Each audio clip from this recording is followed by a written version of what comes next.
So, what does it really take to transform a nation? I'm not talking about just fixing a few problems here and there. I mean, creating an entirely new blueprint for the future. Well, today, we're going to dive into a plan that aims to do exactly that. All right, so where does this all come from? Well, our source for today's explainer is a book called The Architects of Tomorrow by Guru Delawar Hussain. And listen, this book makes a pretty bold claim right from the get-go. It says it's not just another critique of how things are. Nope, it's a strategic roadmap, a manifesto really, designed to chart a completely new course for Bangladesh. And the destination on that roadmap? It's nothing short of audacious. The book's main goal is to elevate the nation to a global powerhouse. We're talking about aiming for the kind of stability and progress you see in countries like Japan or Singapore. The ultimate goal, the big prize, to create what the author calls an enlightened civilization. But a vision that big doesn't just pop up out of thin air. It's born from a real need to tackle the challenges of today. So, what are the deep-rooted problems that make such a huge, sweeping blueprint necessary in the first place? Well, according to the book's preface, these are the major hurdles we're talking about. It points to things like persistent poverty, systemic corruption, social injustice, and, this widespread inequality. Things that are described as these shadows holding back the country's progress, even with how resilient its people are. So, okay, when you're faced with such monumental challenges, where do you even begin? The book proposes a really structured plan, and we're going to start right at the foundation, a proposal for fair wages that's known as DFA-38. And this right here, this is the foundational argument of the entire book.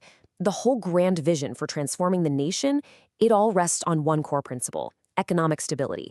And the logic is pretty simple, right? You just can't build an enlightened civilization if people can't even live with basic dignity and security. The tool that's proposed to get this job done is something called DAFA-38, which is also referred to as Article-38. This is the specific policy designed to create that fair wage system and build economic stability right from the ground up. Okay, so how does this plan actually work? Let's get into the mechanics, the nitty-gritty of how DAFA-38 is supposed to restructure wages for a whole country. All right, the first big idea is something called a floating minimum wage. Now, instead of some static number that gets outdated almost immediately, this model proposes a wage that automatically adjusts with the economy, so keeps pace with inflation and the real cost of living. It's designed to be dynamic, to move with the times. The second key concept is the living wage, and this pushes way beyond just survival. The calculation here isn't just about being able to afford basic food. Nope, it's designed to cover all the expenses you'd need for a healthy and dignified life. The plan also has this two-tiered structure, so it's not a one-size-fits-all deal. You've got a foundational national minimum wage, that's like a baseline for everybody. But then, on top of that, it proposes a higher wage for specific places, like expensive cities, or for certain high-productivity industries.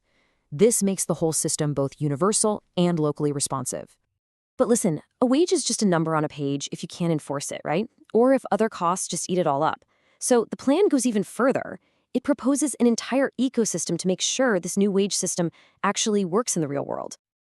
So to make it all happen, the proposal outlines 3 key institutional reforms. First up, strengthening the National Wage Board to make it independent and make its decisions legally binding. Second, dramatically beefing up law enforcement with more labor inspectors. And third, creating a really robust social support system. And that support system is really comprehensive. We're talking about targeted subsidies for things like food and fuel to ease the pressure on those wages. It also calls for universal healthcare and education for working families. And get this, a simple online platform for workers to file complaints easily and protect their rights.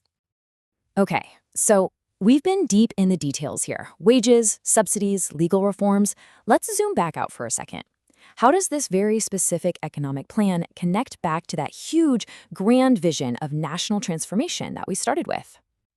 Well, the ultimate purpose, and this is stated right in the text, is to build a state of profound trust and prosperity. The whole idea is that economic fairness isn't just an economic goal, it's the very foundation, the bedrock on which you build trust between people, between institutions, and the state itself. There's a quote from the book's preface that really just brings this all home.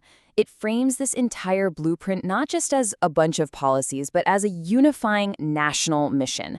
It suggests that the real victory isn't just a higher GDP, it's having a population united with one spirit, one path, and one single, unwavering purpose.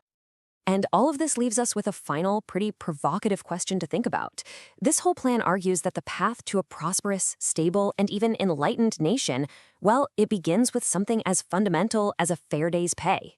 So the question is, can a detailed blueprint like this truly be the first step, the catalyst for that kind of profound change?